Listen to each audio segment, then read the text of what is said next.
Hi, Chris Claremont. Hi, it's very pleasure to meet you here at Comic Con Paris. So The thanks for pleasure is being mine.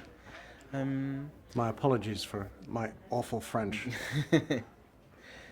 Even non-comic readers know that Stan Lee and Jack Kirby created a lot of the Marvel superheroes, including the Uncanny X-Men. Yes. What they probably don't know is that it wasn't an amazing hit at the time until you took over the writing of the series.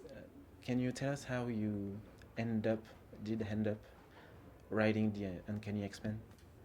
Slightly by accident. The new X-Men was a cumulative project. Stan had the idea he wanted to reboot the X-Men because when the original run ended, there was a sequence of stories by by Roy Thomas and Neil Adams, which, for me as a reader, were wonderful.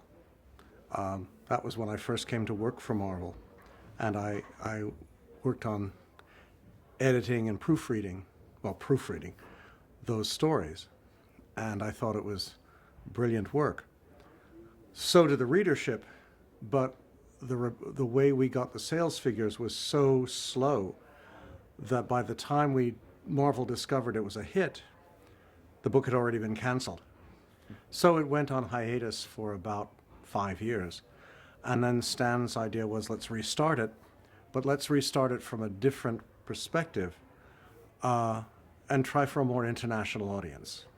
So instead of bringing back the original 5 characters, Dave Cockrum, who was the artist on it, and Len Wein, who became the writer on it, were given the task of generating a half dozen new, totally different, more international characters. So we had Storm from Africa, we had Nightcrawler from Germany, we had Colossus from Russia, we had Thunderbird, who was an indigenous, what we call now indigenous peoples, but what everyone referred to then as Native Americans or Indians.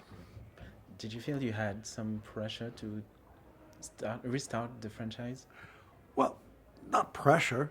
Marvel, then as now, wanted to simply to make money and to do it in a new and different way. And Stan was hoping, as I said, to appeal to a more international market. So the idea was to create a team that was much more diverse from the original 5. Sadly, Marvel, like DC, except for the Black Panther, was a fundamentally Caucasian company in terms of characters. So we wanted to try for something different. Len had decided to give up the series with what turned out to be the second issue because of work. And basically, he was editor-in-chief of Marvel, I was his number 2, and I tackled him and said, I want this book. And Len said, okay. And the rest, as they say, is history. Because for me, it was the opportunity to work with Dave Cockrum, who was absolutely brilliant as a designer and a storyteller. And I also thought these were really cool characters, and nothing had been done with them yet.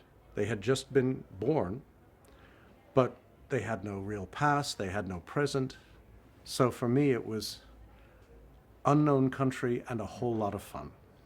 When you decided to kill off Jean Grey in 1980, it created a massive shock. Yes. Because you stated that no one was safe in your universe. She was a major character. I'm not sure if that had already been done before. Not really, not to that extent. But more importantly, because it was done at the decision was made at the very last minute. And there was not the social media, the industry media that exists today. So no one in our audience knew it was coming. It came as a total surprise. And that is a gift that does not happen again, will not happen again. Jean Grey's story is now very famous. There has been 2 movies based on the Dark Phoenix saga. Yes. Critics were kind of cold about those 2 movies. Do you know why this particular story is so hard to adapt on screen, and why are fans so protective of this story? I have my theories. Yeah. Basically that it's it's too big a story. When Bryan Singer originally planned to do it, what I said to him was, how are you going to do it in one film? It's too big. When Simon Kinberg originally proposed it to Fox, he proposed it as a two-part movie. The first part, I assume, would be Phénix, would be where you get to know and, in effect, fall in love with Jean, as Scott did, where you learn about Scott, you learn about Jean, you build their positive relationship, then she becomes Phénix, and then we end, I assume, the first film with her saving everybody, saving creation, as Phénix did. The second film is descending from that height into tragedy. If you are the greatest hero in creation, what can happen? The greatest heartbreak. But to do it in one movie, A, it's a challenge, because I don't think Fox was quite as liberal with budget and screen time as Marvel was with Avengers, but also there was a fundamental collision, apparently, between Marvel's plans for Captain Marvel and Simon's plans for Dark Phoenix. And Marvel had more weight. So Dark Phoenix was, I think, a very, very good movie. The reason it was postponed for a year was Simon was told to reshoot the third act completely. And so what ended up was a film that was all about Jean Grey, but functionally and fundamentally had nothing to do with Phénix. If it were me, if I had, say, the influence of George Martin with Game of Thrones, I would propose it as a year-long miniseries. Yeah. Where it starts with Jean becoming Phénix, and then builds over the course of that year into getting to know Scott, into getting to know her, into getting to know the relationship with Logan, into building a fundamental bond between the audience and the character, so that when you get to the climax,